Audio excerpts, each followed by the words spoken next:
Attention. Go. Squeeze it. And off we go, the last race of the regatta. And it's sometimes incredible to hear those calls at the start of the race. Normally we can't hear them because of the crowds, but we haven't got them there this year at the top of the course. Great shot there looking down the boat of the Tideway Scullers School quad. You can see Stroke, Matt Hansen, Albie Oliver at 3, Gabriel Upholzer at 2, and Finn Regan at bow. Yeah, this crew coached by Chris Williams. There's been quite a lot of success at Tideway Scullers. They've had a lot of crews here racing, making the A finals. And it's really cool to see the junior part of the program also representing the club at this level. Windsor Boys, coached by Mark Wilkinson. And a really slick crew. They were really impressive yesterday. In the last 150 metres, it was neck and neck with Leander, and they just changed gear and moved out to half a length lead. It was really impressive to see.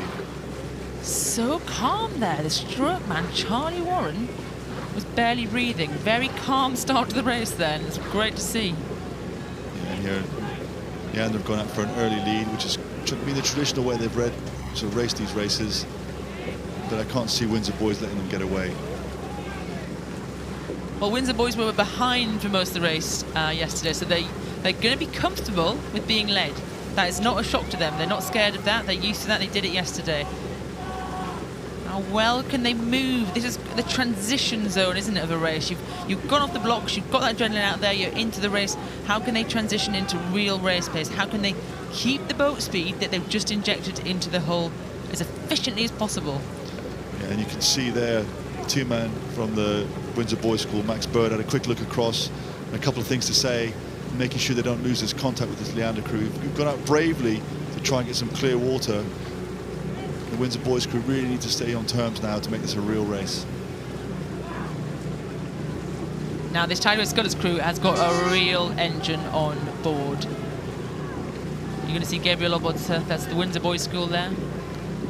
When it pans across back to Tideway Scullers, two-man Gabriel Obodza has got a 5:49 2-kilometre ergo score, which is pretty impressive even for a senior. So some real horsepower, Adrian, in that boat. Yeah, really, he's a powerful athlete. His father and his uncle were both internationals. In fact, his younger brother Theo is now a professional cyclist for Team Ribble. He's just started his first week as a pro cycling team. So there's a bit of physiology in this team. His mum and his dad both had big physiologies. But here, this Windsor Boys crew, they are just tenacious, and they are just not. They know they can beat this crew, but they are not going to roll over and let anything happen. They're all a bit younger. They're in lower six. They're all 17 years old, and they're here racing on the highest level possible against this Tideway Scullers crew, who are all a year older than them. They're all in the same age category, the junior 18, and they're looking very comfortable still. It's a great technique. They really scull the quad properly at Windsor Boys. Mark Wilkinson's got a very clear vision of the way he wants these guys to scull. And it's neat and compact and really direct in the fronts, and the blades go in the water, they're instantly applying pressure to the stretcher. And they seem to be working their way back slowly, perhaps, back onto Scullers. I think the marker's saying 1 length as they come past the marker. Both crews slightly veering into the middle of the course here. I wonder if we're going to see any warning, any flags coming out to move apart. And I think Tideway Scullers are probably in danger of being told to move back to their station. And Jacob there in the bow, so the Windsor Boys had a quick look across just to check where they are. I guess they must be deciding at what point they're going to start their charge, and they've got to overlap. This is going to be a great way to finish the regatta.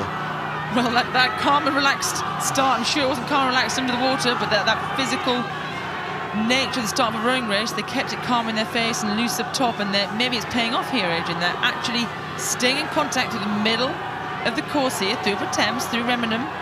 Well, they look around there, as Jacob Irish look around and say, they're still there, boys. Yeah, stick with it. And you can see some of the grit there. Look how hard these guys are working in the Scullers crew, just trying to do whatever they can just to make sure they keep this advantage, don't let them back in.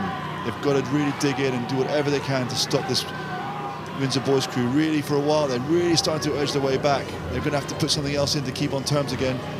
Looks like Scullers are doing some sort of effort now just to try and break clear again. And the yellow and red blades of Tideway Scullers School change gear. Looks like they're withstanding that push. but they're certainly increasing the intensity now.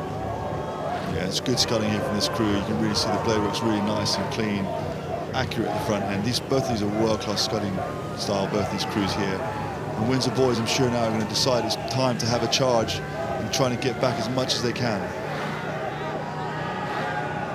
And they're very close. They're down the middle of this course right now, I'd say. They're going to have a hard job to move them apart. Yeah, the puddles are really close to each other down the middle of the course. There isn't much space between them. And here we go. Windsor Boys are back to the overlap. A quick look there from the barman Jacob and the Windsor Boys crews who'll be saying, okay, now is the time. We need to do whatever it takes to get back on these guys. We've beaten them before. Let's do it. Coming down into Stewart's, Tideway Scullers have a length over Windsor Boys in this final of the Fawley Challenge Cup. Yeah, it looks like the Scullers there are doing another push to try and break clear. And the tenacity of the Windsor Boys crew, they're just not going to let them go. And they're rowing in their puddles, Adrian. I'd move away, I'd get out that dirty water, row in some clean water, and see if you can have a change of pace. Yeah, I totally agree here. That they're too close, and that's one of the dangers when you keep looking across the crew. You're going to drift towards them. They need to stay in their own water. They need to really create some speed now.